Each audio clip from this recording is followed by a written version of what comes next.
Compañeros van a presentar su caso. Muchas gracias a los medios, a mamá de Carlos y Noé, gracias por su asistencia, a los compañeros de distintas organizaciones, gracias por estar aquí. Bueno, comenzamos con esta rueda de prensa. Gracias. Mi nombre es Giovanna Hernández Saucedo y fuimos víctimas de una represión el día 1 de noviembre. Hola, buenas tardes. Mi nombre es Yoglan Daphne Chiu Arenas, normalista, víctima del gobierno. Buenas tardes, mi nombre es Jesús Díaz Contreras, estudio educación física e igual estuvimos presos del gobierno. Sí, buenas tardes, agradecemos igual la presencia de todos los medios. Mi nombre es José Pablo Pérez Castillo, soy estudiante actualmente de la Escuela Normal de Licenciatura en Educación Física Tapachula, en el estado de Chiapas. De igual manera fuimos presos políticos por parte del gobierno de Manuel Velasco Coello en el estado de Chiapas. Bueno, antes que empezar con los hechos, nos presentamos, somos la coordinadora de estudiantes normalistas del estado de Chiapas, la conformamos 16 normales. Esa coordinadora nace en el 2013 a raíz del movimiento magisterial que se da en la entidad. Recordamos igual, en ese momento las normales se unen al movimiento que había empezado la CENTE en lucha contra las reformas estructurales, en especial la educativa y las subsecuentes como las reformas laborales.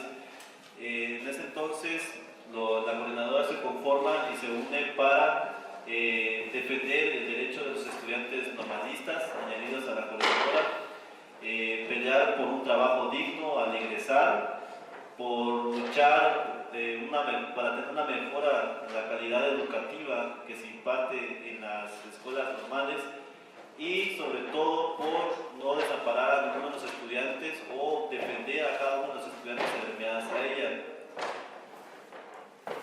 A partir de que se crea la coordinadora de estudiantes normalistas en las instituciones o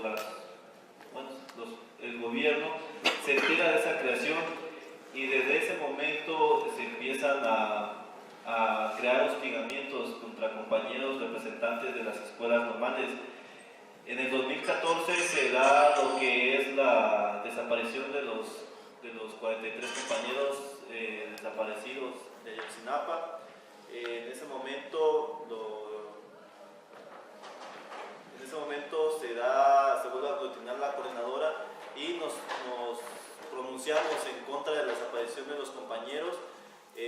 Fue un acto nefasto por parte de las instituciones y del gobierno de la República. Nosotros a raíz de eso empezamos a tener series de hostigamientos por parte del Estado. Tuvimos acontecimientos que se dieron en la entidad y se abren diferentes carpetas de investigación estatales y federales. Una de las primeras carpetas de investigación que hasta la fecha seguimos arrastrando es una carpeta en PGR, surgida por un acontecimiento igual, de la misma índole que sucedió el 1 de noviembre, por un suceso que se da en la Subsecretaría de Educación Generalizada, en la cual nos relacionan a 14 compañeros a una investigación federal. Fuimos sujetos de hostigamientos por parte de la Policía Federal Ministerial a los cargos de nuestras casas, llegamos a entregar citatorios y amenazarnos o sentenciarnos de que si en la tercera no nos presentábamos, nosotros íbamos a ser aprehendidos. Se trató de ver la salida por la vía política, pero pues no ha habido nada. El acoso sigue por parte igual de elementos de la Procuraduría General de la República. Por los mismos movimientos sociales de lucha que se lleva la coordinadora, el 4 de mayo 236 compañeros son detenidos en la entrada de la ciudad conocida como La Pochota. Los compañeros son víctimas de una represión y hasta actos de tortura, con un convoy bastante amplio a los compañeros les disparan bolas de goma, gases lacrimógenos, son golpeados con pistolas eléctricas, son puestos en los escapes de los autobuses que ellos llevaban, se les prende, se les da quemaduras, se llevan agresiones físicas de contacto. Las mujeres, había mujeres embarazadas y a las cuales también se les tiró gas lacrimógeno. Se les añade pruebas falsas de los compañeros para justificar la detención y los agravios contra las personas que iban en los autobuses. A raíz de esa detención se crean 236 carpetas de investigación, los cuales el gobierno, pues, o la institución jurídica, que es el Poder Judicial en el Estado, no da un esclarecimiento de la condición jurídica de cada uno de los compañeros, por lo cual igual ellos tienen en duda de cuál es su situación, por qué están así, si lo único que era su derecho de libertad de expresión. Y pues bueno, fue un acto muy condenatorio por nuestra parte, fue soslayar nuestros derechos a una forma de discriminarnos como personas, porque los actos cometidos fueron en realidad muy soberbios, y sobre todo por ahora sí, la relación que se tiene ya con la policía del Estado. El día de hoy, nuestro objetivo con esta rueda de prensa es esclarecer los hechos, sobre todo los hechos del día 1 de noviembre, que son los 4 compañeros que estamos acá presentes, los que sufrimos una represión a la cual fuimos llevados hasta el Cerezo, siendo los primeros estudiantes en llegar a un Cerezo como tal. Nuestro objetivo es, a partir de 3 meses y medio después de nuestra represión, venir a esclarecer los hechos que no se han dado a conocer ante los medios y sobre todo que se nos han tratado de callar en diversas maneras. El dar a conocer que nosotros no somos culpables de todo lo que se nos presenta y sobre todo el daño a una institución gubernamental que es la Secretaría Federalizada, a lo cual se nos argumenta que nosotros somos los culpables de la quema de esta. Dar a conocer también las problemáticas que aquejan en el estado de Chiapas, que muchas veces no son escuchadas por lo mismo del temor y sobre todo las maneras en que se nos ha tratado de callar. Antes de todo esto, mencionaré que nosotros emprendimos una jornada de lucha entre estudiantes como coordinadora entre las diversas normales para defender lo que ya se debía de haber dado por derecho, que era que nuestros egresados, nuestros compañeros egresados ya habían presentado examen, ya tenían la idoneidad que se nos pide para que podamos ser contratados y obtener una plaza, lo cual no se había dado y por eso nosotros estábamos en ese proceso de lucha para que se le dieran plazas y contratación a los compañeros que ya tenían la idoneidad, como también el pago de nuestros compañeros egresados desde el 2015, 2016 y 2017, a lo cual no se les había pagado durante 2 años a 3 años a algunos compañeros. Todos estos movimientos que veníamos realizando era situarse en algunas instancias gubernamentales para hacer la presión necesaria, algunas marchas, meeting y todo esto en la capital que es Chiapas, Tuxtla Gutiérrez. Dentro de todos los movimientos que teníamos algunas reuniones, se nos estaba aperturando al diálogo a partir de la presión que nosotros dábamos. Para esto llegamos a una audiencia el 25 de octubre. Bien, para el día 25 de octubre del año 2017, en la ciudad de Tuxtla Gutiérrez, en el Palacio de Gobierno, siendo específicos, se nos abrió una audiencia con autoridades de secretaría, el secretario de Gobierno, secretario de Educación Estatal, una representación del subsecretario de Educación Federal y algunas otras personalidades dentro de la secretaría. Para lo cual, como lo decían mis compañeros, el objetivo de esta audiencia era externar las demandas, las quejas, las inquietudes que tenemos como normalistas y a la cual acudimos 31 compañeros representando a las diversas normales que conformamos la CENECH. Para esto nos enlistamos los 31 compañeros dando nuestro nombre completo en una hoja como tal. Una persona fue la encargada de hacer dicha lista, lo cual pues fue muy lógico, ya que esa lista fue la que pues fue girada a las personas que nos detuvieron el 1 de noviembre, tal cual los nombres que la comisión del compañero hizo llegar a las personalidades, tal cual esa hoja pues era la que tuvimos como orden de aprehensión. Seguido de esto, el día 31 de octubre del mismo año, nos enteramos de un incendio de la Secretaría de Educación Federalizada, lo cual diversos medios de redes nos calificaban como presuntos responsables.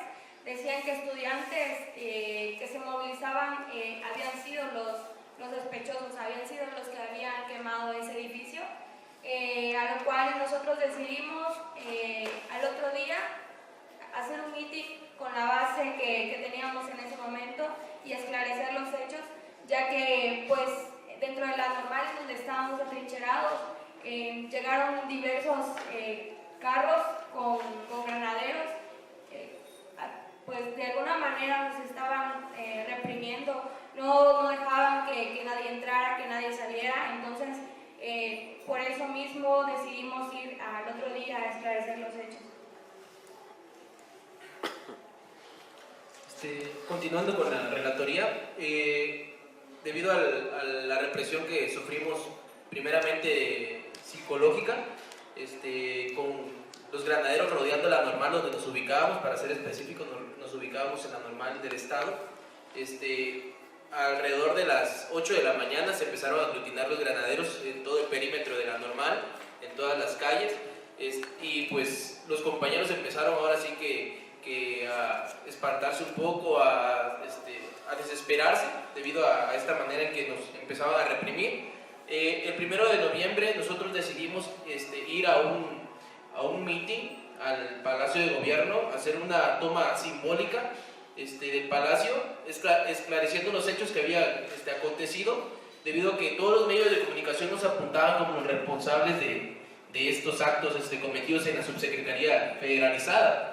Y como casualmente o siempre decimos nosotros, que nada debe, nada teme, nosotros como estudiantes salimos de ahí de la normal, pidiendo de apoyo al gerente de los Conejos Bus, que están en la ciudad de Tuxtla Gutiérrez, ya que nosotros siempre tenemos el contacto con diversos camiones de la ciudad que circulan en la ciudad y aparte que salen de municipios, pues. Pedimos este servicio, el gerente nos lo dio de la manera más amable, como siempre lo ha hecho. Nos llegaron a traer alrededor de las 3 de la tarde a la normal, nos subimos con los compañeros, nos dirigimos al Palacio.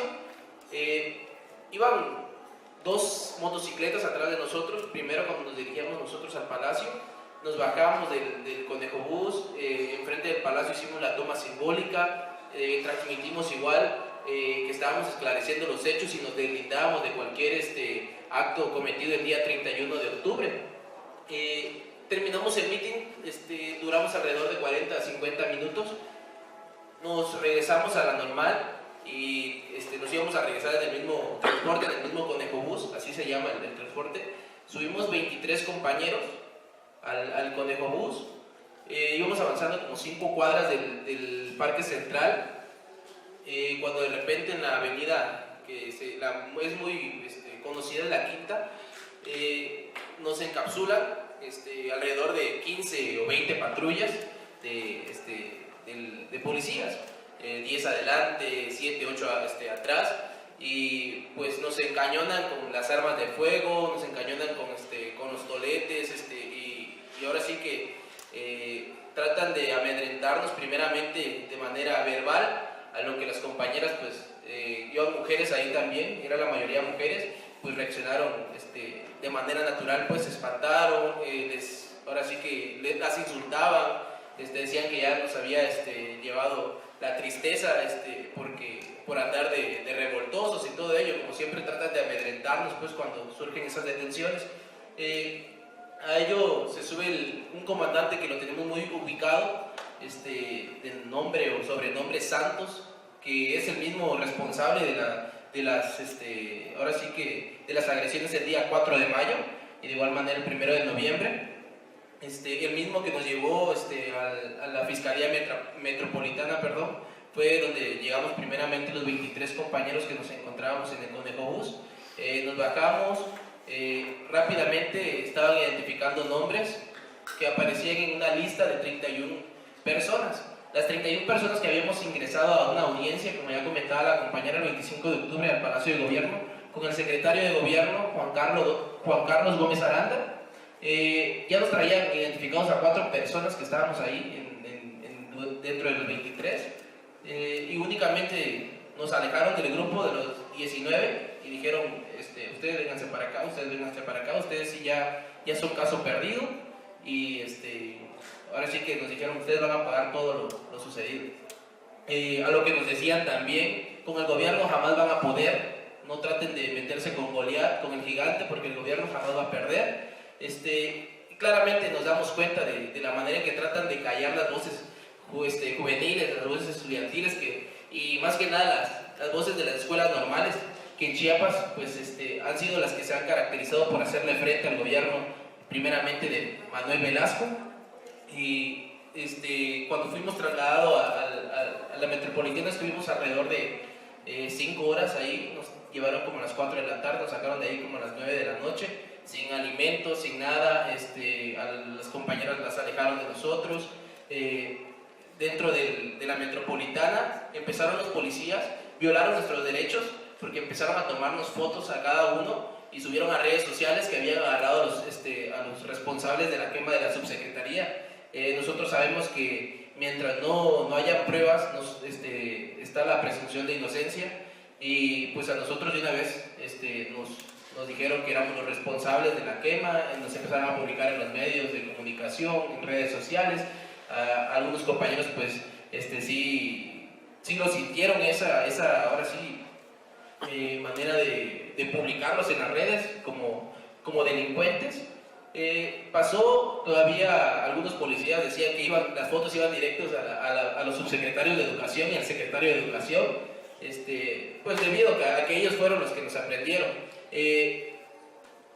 Cabe remarcar que en esa semana de la quema de la secretaría, creo que se le pasó el intendito a la compañera, tocaba una auditoría a la subsecretaría de Educación federalizada, en la cual marcaban 800 millones de pesos de desfalco, por lo cual tuvieron que cometer esas mismas personas el acto vandálico, y pues desaparecer cualquier prueba que los inculpara en un desfalco. A ello pues alrededor de las 9:30 de la noche nos trasladan a la Fiscalía General, que está en el Libramiento. Fuimos los 23 compañeros igual trasladados en diferentes patrullas, igual un gran convoy de granaderos como que llevaran los grandes delincuentes. Llegamos a la Fiscalía, seguían las agresiones verbales hacia nuestras personas, que no éramos estudiantes, que éramos vándalos, que ya con el gobierno no podíamos, y ahora sí que trataban de bajarnos la moral, a lo que pues, como varios compañeros seguimos con la moral en alto y sin dar un paso atrás ante nuestra resistencia. Nos llevaron a la Fiscalía General, pasamos la noche ahí en la Fiscalía. Alrededor de las 12 del día, 11 de la mañana más o menos, del siguiente día, según nos iban a liberar a las 23 personas, porque ya había intervenido la sección 7, el magisterio chiapaneco, allá con la fiscalía. A ello, alrededor de las 11 y media de la mañana, empiezan a llamarnos uno por uno para según darnos nuestra libertad. Primeramente nos llamaron a nosotros 4 y firmamos un documento de libertad según. Salimos a media puerta de la oficina y ya nos esperaban 4 ministerios públicos, ¿no? 4 personas del Ministerio Público. Nos dijeron que nos iban a ejecutar una orden de aprehensión que teníamos girada por parte de la subsecretaría federalizada, los actos que se habían cometido ahí. Nos empezaron a tomar datos, nos alejaron del grupo. En lo que tomaban nuestros datos, era un día inhábil para remarcar igual, era el día 2 de noviembre. En lo que tomaban nuestros datos, empezaron a liberar a los demás compañeros, a todos los compañeros empezaron a liberarlos y los llevaron hacia un camión donde trasladan a los granaderos igual, para trasladarlos a la Fiscalía Metropolitana, queriendo con ello hacer una distracción de que todos los compañeros íbamos ahí, que los 23 pero únicamente iban 19. Se llevaron los compañeros sus cosas hacia la metropolitana, se subieron al camión, los llevaron a la metropolitana, y las personas que estaban ahora sí que coberturando nuestra libertad a las afueras de la Fiscalía General, pensaron que todos íbamos en el autobús que llevaban los granaderos. Siguieron al autobús y nosotros seguíamos en la Fiscalía General. Nos estaban tomando los datos, nos dijeron que nos iban a trasladar a los juzgados de La Mata, que es el Cerezo allí en Cintalapa, en Cárdenas. A ello empezaron a sacarnos primero al compañero y a mi persona. Nos esposaron de pies, nos esposaron de manos, nos esposaron juntos, nos llevaron a un automóvil y ahí nos metieron. Todavía la gente que nos trasladó saca el arma, corta cartucho y dice que pues él también tiene hijos y que por cualquier cosa, ¿no? Como que éramos nosotros unos grandes rufianes en el estado.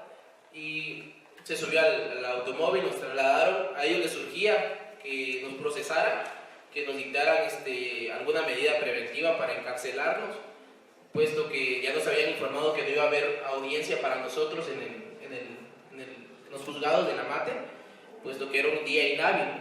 Llegamos con el compañero, llegaron las compañeras, las trasladaron en otro vehículo y esperamos como unos 20-30 minutos, a lo que nos avisan de que había un juez ya que nos estaba esperando, que lo habían contactado inmediatamente para que llevara nuestra audiencia.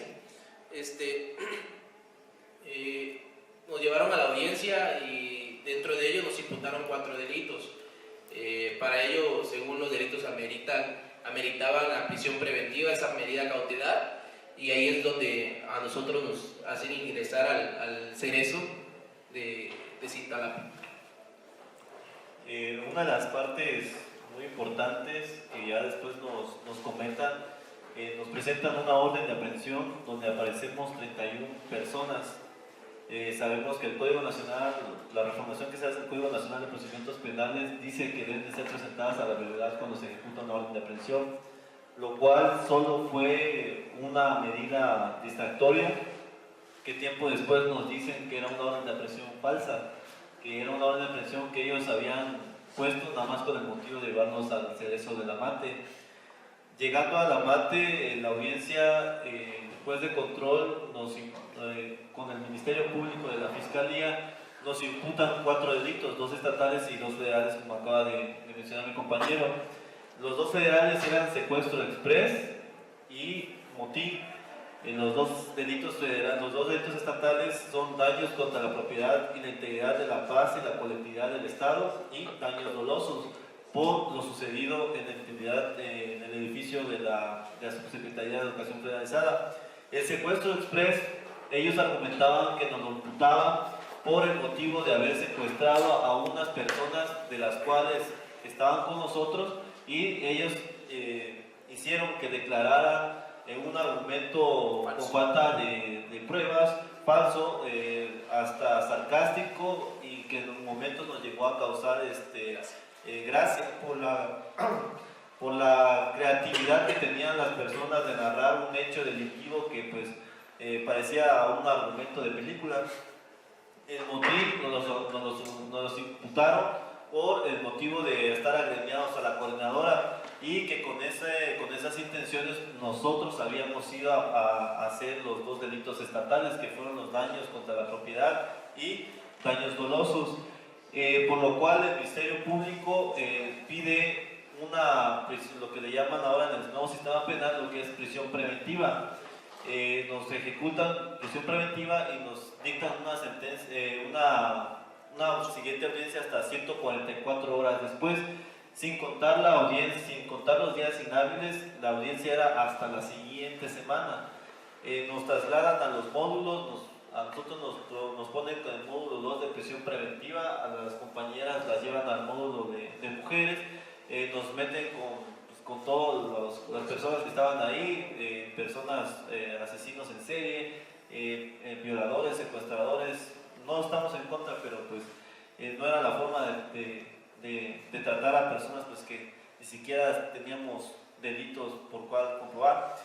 En la narración de los hechos que nos imputaba la Fiscalía era contradictorio, hasta ellos mismos veíamos en sus gestos que se reían porque uno decía una cosa y otro decía otra y se quedaban mirando así como de ¿y por qué me estás diciendo esto? No que era así, no que como diciendo el cielo es azul y luego otro decía el cielo es morado.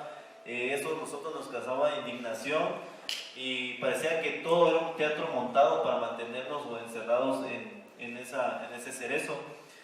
Hasta la siguiente semana nos llaman a otra audiencia y nos dicen que no encuentran pruebas suficientes para el secuestro express y motín, o sea, los dos delitos federales. Ya contra los dos delitos estatales le llaman lo que es vinculación a proceso, lo que antes llamaban auto de formal prisión. Nos vinculan a proceso y después, posterior a la audiencia, nos dictaminan en la audiencia nos dictaminan prisión preventiva por 3 meses, para lo cual los 3 meses tenía el Ministerio Público para recaudar todas las pruebas suficientes y para ver si nos dictaminaban culpabilidad o inocencia. En ese momento nos dicen que nuestros datos los suben a Plataforma México, nos toman huellas, nos toman fotos, nos dan todo el tiempo y le dan a nuestra abogada el tiempo para buscar las pruebas. Por audiencias que se tienen después, nosotros hasta la siguiente semana, ahora sí el próximo jueves, ya teníamos 15 días de estar arraigados, nos notifican que se nos da, según ahora sí que por buena gente, una libertad condicionada o una libertad bajo proceso, en la cual por ser estudiantes nos daban la preferencia de seguir nuestro proceso en libertad pero aún así llevamos nuestro caso todavía fuera del penal. Nosotros tuvimos una audiencia póstuma a nuestra liberación y hasta se contradicen de que la orden de aprehensión nunca existió, de que nuestros delitos pues que no existen y que se estaban otras líneas de investigación y nosotros nos quedamos como diciendo entonces esos 15 días fueron nada más un teatro, o sea pasar allá las condiciones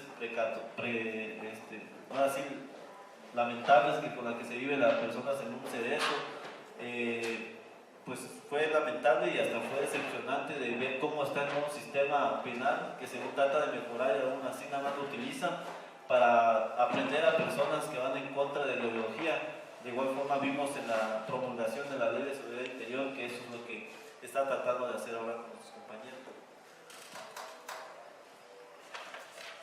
En la actualidad nuestro proceso aún sigue pendiente, como comentaban los compañeros, aún no sabemos, no tiene agilidad ni se le ha dado la agilidad precisa que necesitamos y por eso estamos acá, para esclarecer los hechos, para que solicitamos ante los medios también que se nos apoye para difundir esto y se nos dé agilidad al proceso, que no se nos quiere ni siquiera esclarecer los hechos como tal.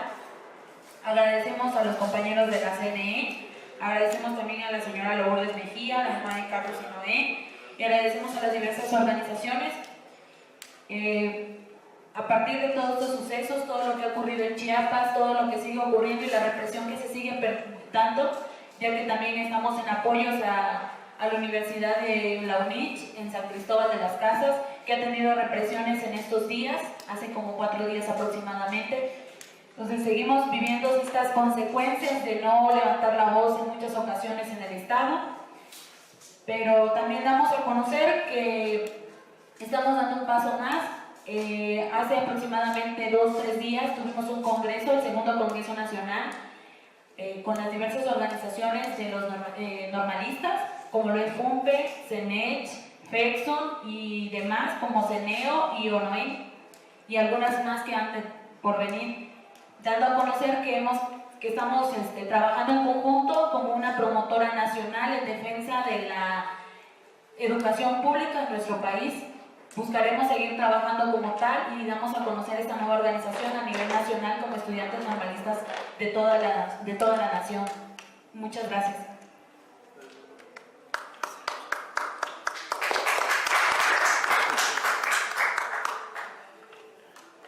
Sí, únicamente para reiterar que responsabilizamos al gobierno del Estado, al gobierno de Manuel Velasco Coello, al secretario de Gobierno, Juan Carlos Gómez Aranda, al actual secretario de Educación, Eduardo Campos, al subsecretario Eduardo Velázquez, de cualquier acto de represión en contra de nuestras personas, pues a que se han dedicado ellos únicamente a apagar las voces que exigen justicia, que claman por sus derechos. Y en esta situación nosotros nos encontramos. Cabe destacar que tuvimos una audiencia el pasado viernes en la cual nos dimos cuenta de que únicamente están utilizando esta manera de ahora sí alejarnos del movimiento estudiantil, puesto que nos dicen que si a nosotros nos encuentran en marcha, nos encuentran en bloqueos con magisterio, nos encuentran en cualquier actividad de resistencia, nos podrían nuevamente recluir. A lo que nosotros nos damos cuenta nada más de las infantilezas o de la poca seriedad que la justicia tiene en el Estado, puesto que se ensaña con los estudiantes, y cuando en verdad el Estado de Chiapas es muy inseguro, hay desapariciones de mujeres, desapariciones de niños, muchos homicidios, a lo que el gobierno de Manuel Velasco únicamente quiere ocultar, y que el Estado de Chiapas es uno de los estados más seguros. Esto es mentira.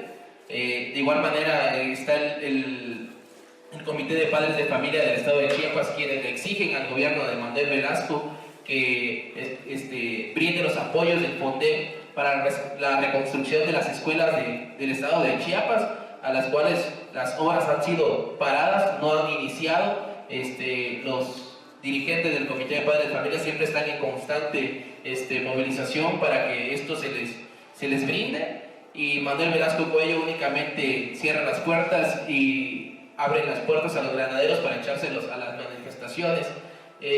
Con ello podemos destacar también que se ha preocupado más, y creo que acá también lo han visto en su imagen,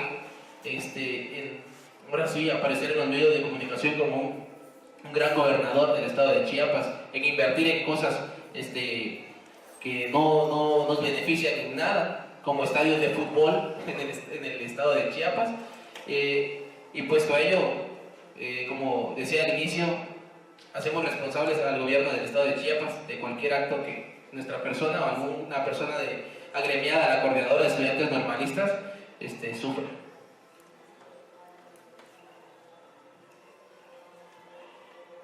Antes de finalizar, igual agradecemos a los compañeros de la normal Ayotzinapa.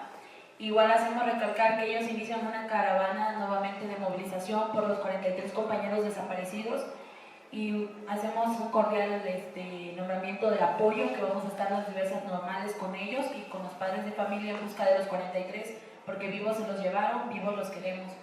Le damos espacio a la compañera de la CNE.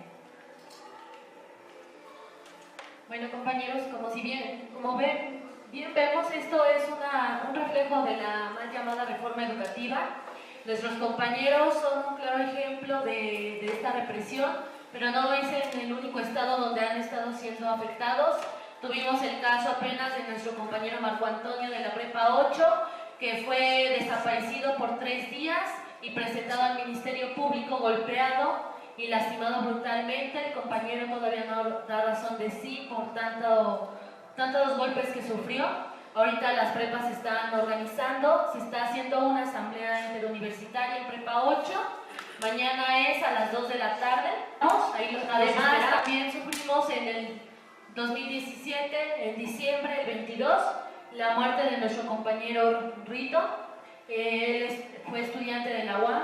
Entonces, como bien vemos, la mal llamada reforma educativa ya tiene estragos, viene con consecuencias, y si no nos ponemos todos alerta y no seguimos luchando y uniéndonos como estudiantes, también como normalistas, porque todos vamos por este único objetivo, que es la defensa de la educación pública. Bien, nosotros decimos que si desaparecen a las escuelas normales rurales y a las escuelas normales, también a la educación pública la privatizan inmediatamente, y con los salarios mínimos que nuestros padres o nosotros mismos tenemos para nuestra educación no nos va a alcanzar, y solamente van a poder pagarlo la gente que tiene dinero. Entonces tenemos que alzar la voz, tenemos que unirnos, compañeros, porque ninguna lucha es aislada, porque vivos se los llevaron, vivos los queremos, abajo las mal llamadas reformas estructurales. Gracias, compañeros.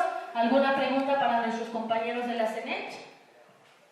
¿Sí podrías repetir la cifra del desfalco que mencionaste que tiene por parte del gobierno? 800 millones de pesos.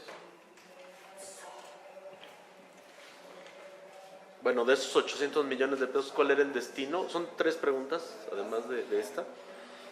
Esa es la del destino. La segunda, ¿han interpuesto algún recurso de amparo en contra de las vinculaciones a proceso? ¿Tienen alguna defensa particular, oficial? ¿Quién los defiende en el proceso? La tercera, mencionaban que les habían mostrado una orden de aprehensión falsa.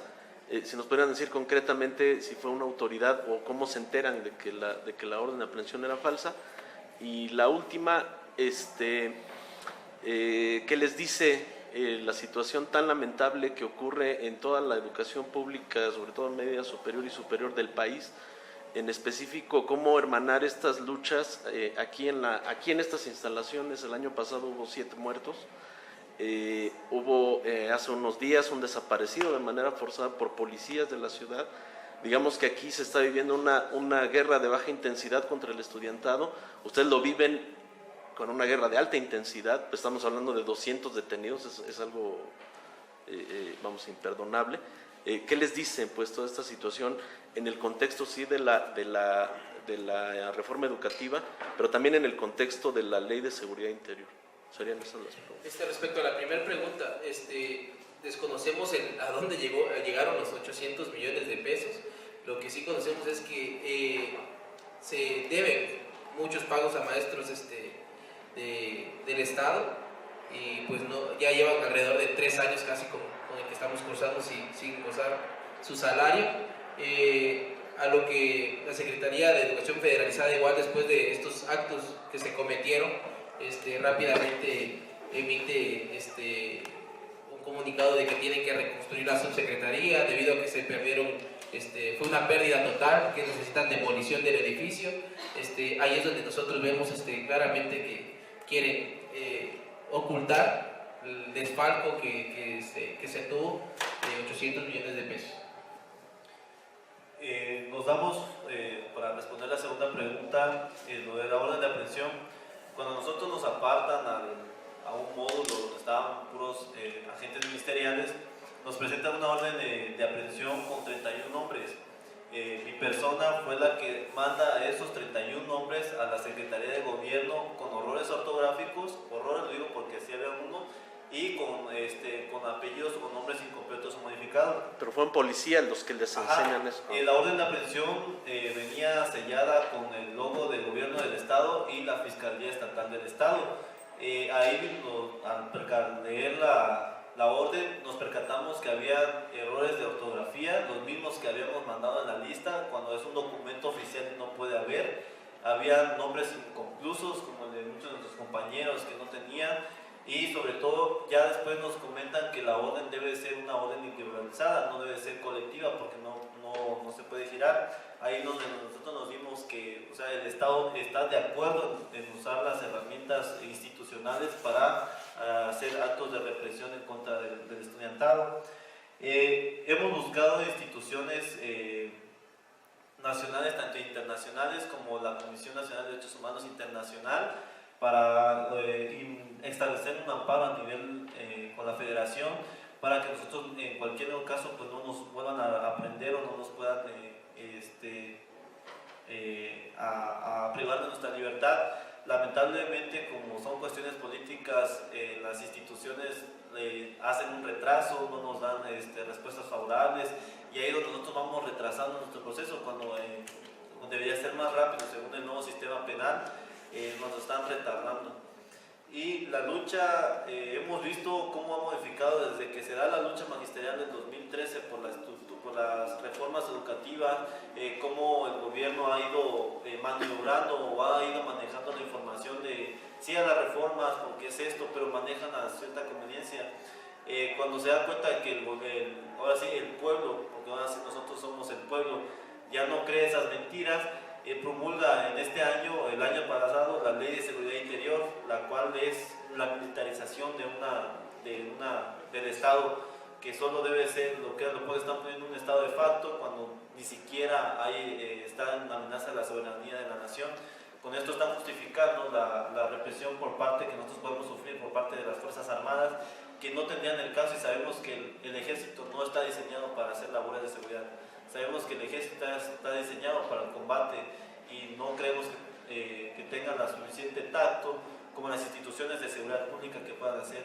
Nuestra lucha va encaminada a tal vez crear una reforma educativa, pero una reforma educativa congruente a las condiciones tanto políticas, sociales y educativas de la nación, que sea realmente algo que se aterrice como debe ser en las instituciones tanto estatales como federales, que se lleve realmente, si es una preparación de los docentes, que sea una preparación real a las condiciones o al campo que nosotros vamos, que no sea una evaluación como realmente se dice punitiva, que solo nos trate de clasificar de idóneo a idóneo, cuando nosotros nos damos cuenta en el servicio profesional docente, no el propio Estado no dice que es idóneo, no dice que es calidad educativa, pero nos la quieren establecer, nos la quieren imponer con sangre, con balas y con las desapariciones forzadas de sus compañeros.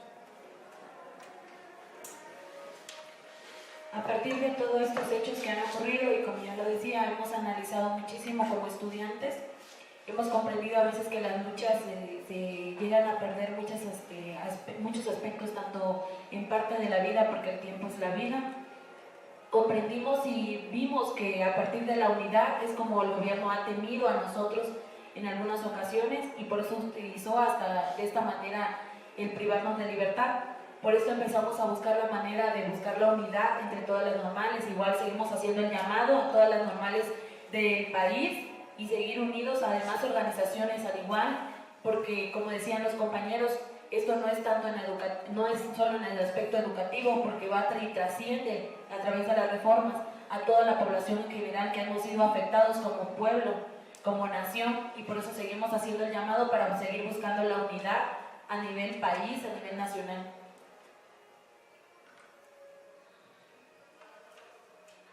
¿Alguien más alguna pregunta?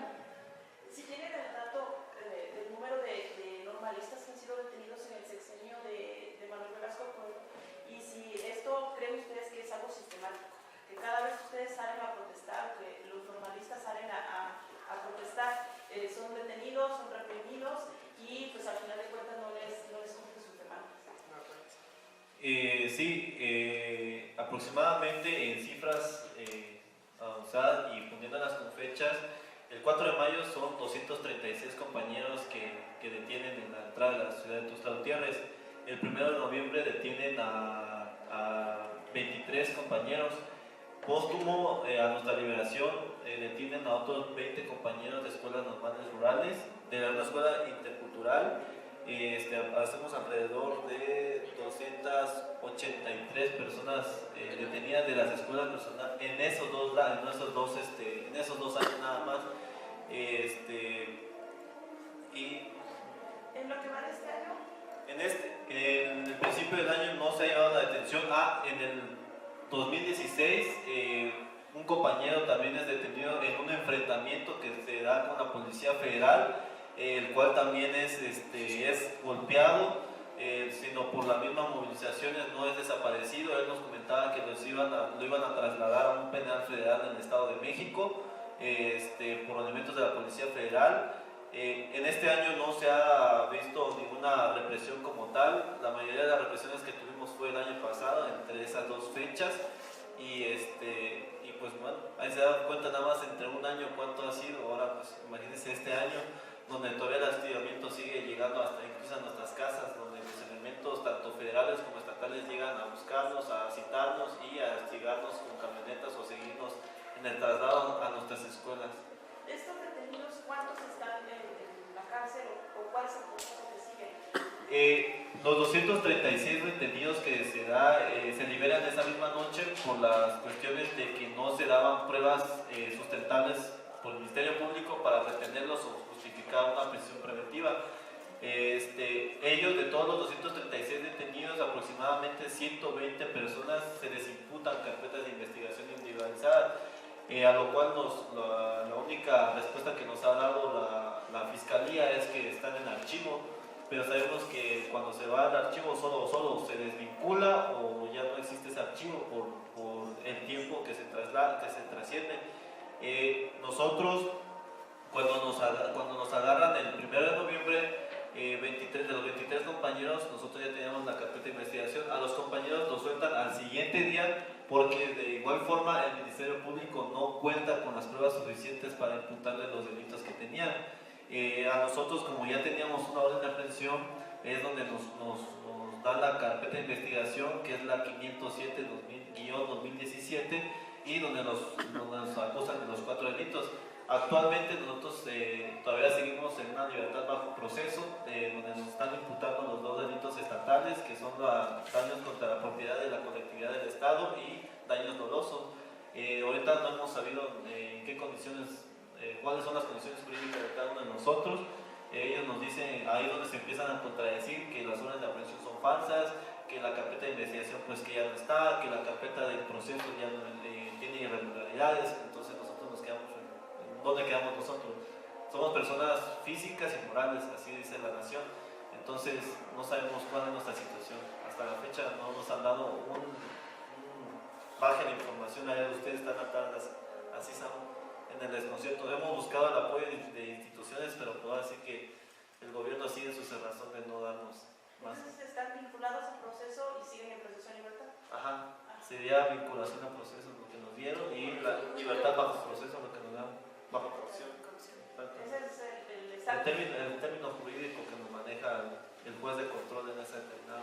¿Cuántos de tus compañeros están así en ese estado? En investigación están 120 que le había comentado del 4 de mayo, y de nosotros del 1 de noviembre somos nosotros 4 los que estamos en libertad bajo proceso todavía. De estas personas alrededor de 100 están sin ningún tipo de... Alrededor de 100, pero la misma fiscal nos dijo que supuestamente se iba a lo que le comentaba, a un archivo, pero nos dijo, si ustedes en un determinado momento en el futuro se les llega a detener por cualquier razón, ese delito se vuelve a activar y se vuelve a utilizar ese mismo ese archivo para aunarlo, porque así lo maneja ahora el sistema penal, el nuevo sistema penal acusatorio, donde nos dice que se puede guardar, pero si eres detenido póstumamente en otra ocasión, ya ese delito se te aúna para una futura condena que puedas llevar. Entonces, todos esos que no llevan la carpeta de investigación, según están en un archivo, que probablemente o en un futuro, si se llega a la línea del magisterio, puede ser que se pueda volver a activar las carpetas. ¿Cuáles son los principales problemas que a ustedes, o las afectaciones que han tenido debido a este desaseo que hay en la Procuraduría de Chiapas? La primera es el exceso de hostigamiento a las personas. Lamentablemente, personas que tienen los ideales han sido amedrentadas. Una de las principales fue utilizar a la institución, se supone que es una institución jurídica, para crear falsas órdenes de aprehensión, que también sería como un delito o que tendría que entrar la función pública. Nos ha llevado a órdenes de aprehensión, carpetas de investigaciones, tanto a nivel federal, igual en la federación. En el PGR tenemos, mi persona, soy una de las personas que tiene una carpeta de investigación a nivel federal, igual por una actividad que se hizo ahí en la Secretaría, y pues nomás nos lleva a afectarnos de la forma, nuestra condición jurídica, en que en cualquier momento estamos a expensas de que nos pueda tener una patrulla y que nos pueda decir, sabes qué, tú estás detenido por tal cosa, y vámonos. Así nos hicieron esa vez, y pues ahora sí se queda el daño psicológico, la secuela psicológica de qué va a pasar, en qué momento puede ser la detención, en qué momento nuestros compañeros pueden ser desaparecidos, en qué momento podemos saber que nuestros compañeros ya no vamos a volver a ver en nuestras aulas. Igual, una de las consecuencias que se están viendo es la presencia policíaca en las diversas normales, a las afueras tal cual de las normales, deteniendo a nuestros compañeros, pidiéndoles una certificación, una identificación como tal. En algunas ocasiones, al ver que son normalistas, al pedirles credenciales de identificación que sean de qué universidad pertenecen, les toman fotografías, les preguntan dónde viven, cosas que no tienen el derecho como tal, porque están obstruyendo nuestros propios derechos como estudiantes. Les piden que les digan dónde viven, qué hacen, a dónde van. De cierta manera hasta los ahuyentan de las normales, que se alejen, que no estén en ese momento por ahí. y se llega a ver no solo en normal superior, por ejemplo, es un caso, sino también en todas las normales que están directamente en la capital. Una de las afectaciones también que ha dado es la disminución al ingreso a las escuelas normales. Hace tiempo la demanda por entrar a las escuelas normales era muy alta. La profesión de ser maestro o ser docente era muy codiciada, de cierta manera, hablándolo por un interés personal, y por un interés público sería por la labor de enseñar. A raíz de lo que ha sucedido, muchas personas han declinado su solicitud o la demanda para ingresar a las escuelas normales, y el nivel o el ingreso se ha ido disminuyendo a tal grado de querer cerrar o de querer clausurar escuelas normales, lo cual sería un declive si queremos buscar la mejora de la calidad educativa. Entonces, ¿ustedes creen que el adelantamiento o la forma en la que amedrentan a los estudiantes es para desaparecer a las escuelas normales? Sí, de hecho hay un antecedente. Igual nosotros estuvimos en movilizaciones porque en el año 2016 la DGESPE, que es la Dirección General de Educación para los Estudiantes de Educación Superior, crea un modelo o un proyecto que se llamaba PIRFE, que supuestamente era para fortalecer las escuelas normales. Leyendo a fondo los lineamientos y la estructura de dicho proyecto de fortalecimiento, nada más quería buscar que las escuelas normales, cerrar ciertas escuelas normales y unificar en 2 licenciaturas, se puede decir, la enseñanza docente. De ahí querían buscar una especialización, o sea, ellos mismos se hacían bolas, querían que lleváramos una especialización, pero no hablaban de presupuesto, no hablaban de cuánto iban a dar a las escuelas normales, cómo iban a fortalecer las escuelas normales, no decía de aumento de infraestructura. A partir de ello, nosotros nos quedamos al pendiente porque ese PIRFE hasta la fecha no ha sido cerrado, sino lo que manejó la federación se va a rediseñar otra vez el mismo PIRFE, y de ahí es donde nosotros, los compañeros, empezaron a decir, bueno, entonces ¿para qué estudio para maestro? ¿Para qué estudio para docente? Para que después no tenga una seguridad en el trabajo, en una condición laboral, en condiciones sociales, que sufra una represión jurídica, que sufra todo este tipo de personas.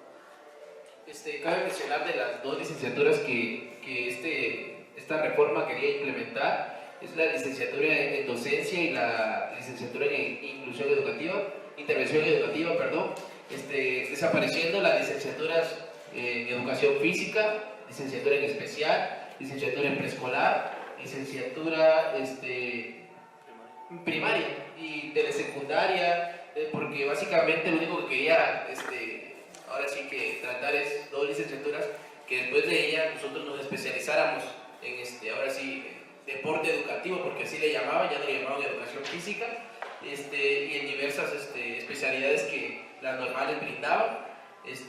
Pues gracias a las movilizaciones que nosotros realizamos en ese año 2016, pues se detuvo, pero como ya ha mencionado el compañero, no se ha cerrado, únicamente estamos esperando la modificación por parte de las autoridades educativas a esa dicha reforma, y a lo que sí hemos tenido la afectación directa es al número de personas que quieren ingresar a la normal.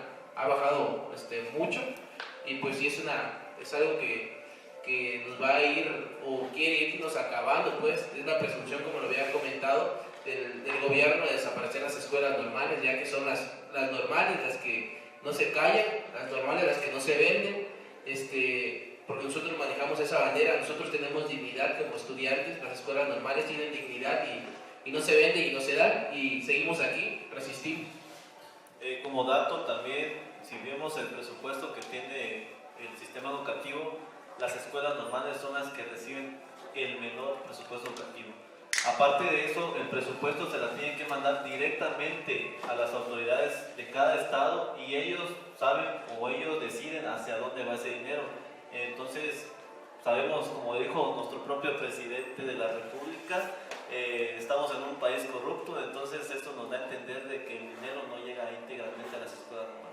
Entonces hay carencias de infraestructura, hay carencias de maestros, hay carencias de espacios, hay carencias de muchas cosas en la escuela normal, algo que las instituciones no hacen caso. Entonces, por eso es la razón principal de nuestra lucha y pues aquí estamos y aquí seguiremos.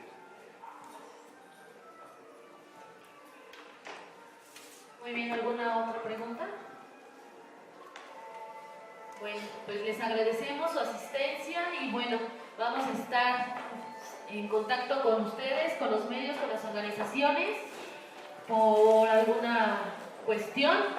Y vamos a seguir en estos días, los compañeros van a seguir estos días aquí en la ciudad y vamos a asistir a algunas reuniones y bueno, muchas gracias compañeros. Sí.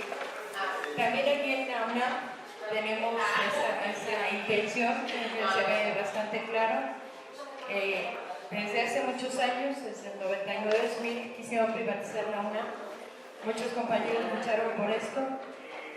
Tampoco se consiguió que se detenga la privatización.